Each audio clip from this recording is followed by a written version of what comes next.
ಬನ್ನೀಗ ನೋಡೋಣ ದ್ವಾದಶ ರಾಶಿಗಳ ರಾಶಿ ಭವಿಷ್ಯವನ್ನು. ಮೊದಲಿಗೆ ಮೇಷರಾಶಿ. ಶಕ್ತಿ ಮತ್ತು ಉತ್ಸಾಹ ಜಾಸ್ತಿಯಾಗಿರುವಂತಹ ದಿನ. ಕೆಲಸದಲ್ಲಿ ಹೊಸ ಅವಕಾಶಗಳು ಬರುತ್ತವೆ. ಆರೋಗ್ಯದ ಕಡೆಗೆ ಜಾಗ್ರತೆ ವಹಿಸಿ. ವೃಷಭ ರಾಶಿ. ಹಣಕಾಸಿನ ವಿಷಯದಲ್ಲಿ ಸ್ಥಿರತೆ ಇರುತ್ತದೆ. ಕುಟುಂಬದೊಂದಿಗೆ ಸಮಯ ಕಳೆಯುತ್ತೀರಿ. ಯೋಚನೆಗಳು ನಿಧಾನವಾಗಿ ಮುಂದುವರಿಯುತ್ತವೆ. ಮಿಥುನ ರಾಶಿ. ಸಂವಹನೆ ಚೆನ್ನಾಗಿರುತ್ತದೆ. ಸ್ನೇಹಿತರಿಂದ ಸಹಾಯ ಸಿಗಬಹುದು. ಹೊಸ ಕಲಿಕೆಗೆ ಒಳ್ಳೆಯ ದಿನ. ಕರ್ಕಾಟಕ ರಾಶಿ. ಮನಸ್ಸು ಸ್ವಲ್ಪ ಅಶಾಂತವಾಗಿರಬಹುದು. ಮನೆ ವಿಷಯಗಳ ಕಡೆಗೆ ಗಮನ ಕೊಡಿ. ವಿಶ್ರಾಂತಿ ಅಗತ್ಯ. ಸಿಂಹರಾಶಿ. ನಾಯಕತ್ವದ ಗುಣಗಳು ಮುಂದೆ ಬರುತ್ತವೆ. ಕೆಲಸದಲ್ಲಿ ಮೆಚ್ಚುಗೆ ಸಿಗಬಹುದು. ಆತ್ಮವಿಶ್ವಾಸ ಜಾಸ್ತಿ ಆಗುತ್ತದೆ. ಕನ್ಯಾ ರಾಶಿ. ವಿವರಗಳ ಕಡೆಗೆ ಗಮನ ಕೊಡುವುದು ಒಳ್ಳೆಯದು. ಆರೋಗ್ಯ, ದೈನಂದಿನ ಕೆಲಸಗಳು ಸುಗಮವಾಗಿ ಜರುಗುತ್ತವೆ. ತುಲಾರಾಶಿ. ಸಂಬಂಧಗಳಲ್ಲಿ ಸಮತೋಲನ ಕಾಪಾಡಿ. ಸಹಕಾರದಿಂದ ಕೆಲಸ ಸುಲಭ. ಸುಂದರ ಅನುಭವಗಳು ಬರಬಹುದು. ವೃಶ್ಚಿಕ ರಾಶಿ.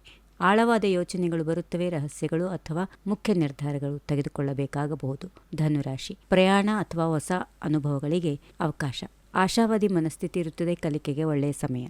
ಮಕರ ರಾಶಿ. ಕಷ್ಟಪಟ್ಟು ಕೆಲಸ ಮಾಡಿದ್ರೆ ಫಲ ಸಿಗುತ್ತದೆ. ಹಣಕಾಸು ಮತ್ತು ವೃತ್ತಿ ವಿಷಯದಲ್ಲಿ ಗಮನ ಕೊಡಿ. ಕುಂಭರಾಶಿ. ಸ್ನೇಹ ಮತ್ತು ಸಾಮಾಜಿಕ ಸಂಪರ್ಕಗಳು ಬಲಗೊಳ್ಳುತ್ತವೆ. ಹೊಸ ಆಲೋಚನೆಗಳು ಬರುತ್ತವೆ. ಸ್ವತಂತ್ರವಾಗಿ ಯೋಚಿಸಿ. ಇನ್ನು ಕೊನೆಯದಾಗಿ ಮೀನರಾಶಿ. ಕಲ್ಪನೆ ಮತ್ತು ಸೃಜನಶೀಲತೆ ಜಾಸ್ತಿ. ಭಾವನಾತ್ಮಕ ವಿಷಯಗಳಲ್ಲಿ ಜಾಗ್ರತೆ. ವಿಶ್ರಾಂತಿ ಮತ್ತು ಧ್ಯಾನ ಒಳ್ಳೆಯದು. ಹೀಗಿವೆ ಈ ದಿನದ ರಾಶಿ ಫಲಗಳು. ಸರ್ವರಿಗೆ ಶುಭವಾಗಲಿ. ಶುಭ ದಿನ. ನಮಸ್ಕಾರ. If you like this video, ಬೇಗ ಲೈಕ್ ಮಾಡಿ, ಕಾಮೆಂಟ್ ಮಾಡಿ, ಶೇರ್ ಮಾಡಿ ಹಾಗೂ ಯೋಯೋ ಟಿವಿ ಕನ್ನಡವನ್ನು ಸಬ್ಸ್ಕ್ರೈಬ್ ಮಾಡಿ.